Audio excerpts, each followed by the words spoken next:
How is it going, guys? And welcome to my ultimate Zane guide, where I go over every single thing that you need to know to make your own builds to be successful with Zane the Operative. So starting off episode 1, we are going to go over the absolute basis of literally everything in this series. Zane's damage formula. So it's going to be messy, it's not going to be pretty, possibly going to be a lot of numbers. But this is the absolute basics of how you understand doing damage with any of the Vault Hunters. So yeah, let's get right into it. So what the fuck is a damage formula? Well, this is a damage formula, but we're gonna come back to that in a second. A damage formula is just, as the name implies, a mathematical formula. It's what people are talking about when they talk about V1 or V2 or multiplicative and additive. It is how all these numbers from different boosts come together. And maximizing these equations to our benefit is how we can pull out some crazy fucking numbers when you really understand what you're looking for.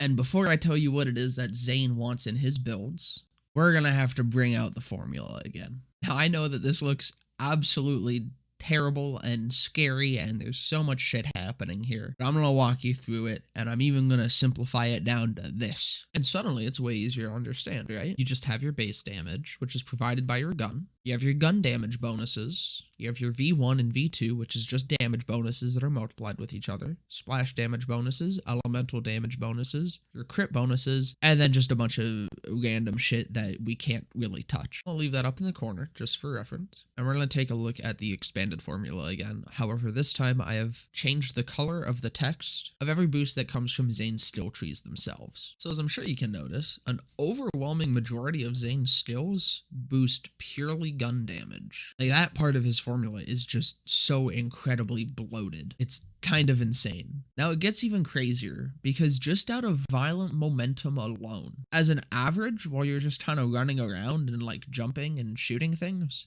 you can average around like 250% as a minimum. But when you stack movement speed and get a good slide for a boss kill, you're gonna get around 450%, if not way more, gun damage. Which kind of just ends up making all of his other gun damage skills a little redundant if they don't also boost it by a shit ton, because all of those are additive. So just to showcase this very clearly, let's take Synchronicity, which is another purely gun damage skill, and show you how this interacts with that 450%. So whenever one or more of Zane's action skills are active, he gains increased gun damage for each skill active. His boost is 20%, meaning 40% if you have 2 skills active. Now both of these boost the same part of the formula, which means that they are additive. They're both gun damage. So 40% plus 450%, which brings us to a nice whopping 490%. Now let's compare to Headsman's Hand. Zane gains increased critical hit damage stacking 2 times, for a total of 40% crit damage at max, the exact same percentage boost. So once again, we have the exact same numbers here. However, one is gun damage and the other is crit damage. This is a multiplicative bonus, which ends up giving us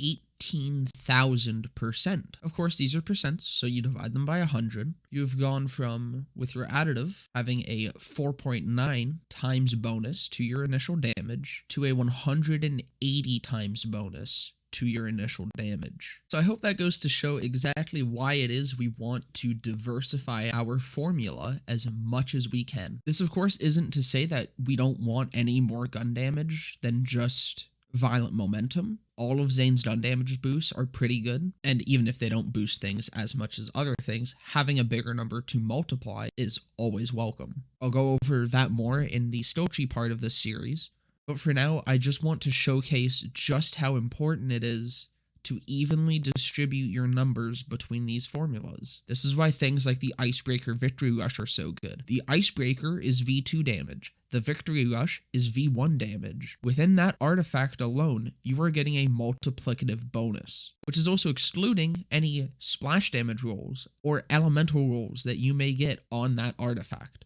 So when trying to maximize your formula, the general rule that you want to absolutely live and die by is that you don't want to stack a big number. If you stack more gun damage on top of 600% gun damage, you're getting less out of that damage than you would if you invested somewhere else. It's a diminishing return. The more you have, the less you get. You want to get a number big, and then you want to multiply it by another big number, and then you want to multiply that by another big number, and another big number. You want all of these damages in your build. Now, every character has two formulas. There's their base damage formula, and then there's a formula for bonus elements. Here it is. I'm not going to touch on this as much because it's the same general thing. Base damage, gun damage, V1, V2, splash, elemental, crit, miscellaneous. But this is the formula for things like ASEs, Sentinel Cryo, the Revolter, anything that gives you an extra element.